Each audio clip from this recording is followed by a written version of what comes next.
Hi everyone, welcome back to another tutorial from Tech Basics. In this video, we are going to be learning how to download the correct Fedex application on your Android device. So without wasting much of our time, let's dive into the video. Before starting, first of all, make sure that your Android device is connected to a stable internet. Once it is, open the Google Play Store app icon from the app drawer. Go to the search button at the top of the screen and type in FEDEX and search. Once you find the Fedex application on your search results, simply tap the install button to start downloading the app. Fedex is a global leader in express delivery services. It offers a range of shipping, tracking, and package management solutions.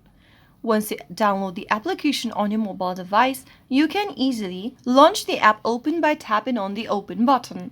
And that's how you should be able to download Fedex application on your Android phone in just a couple of minutes. If you found the video to be helpful, go ahead and give us a thumbs up. Don't forget to subscribe to our channel by hitting the subscribe button. Press on the notification bell so that you'll never miss another upcoming upload from us.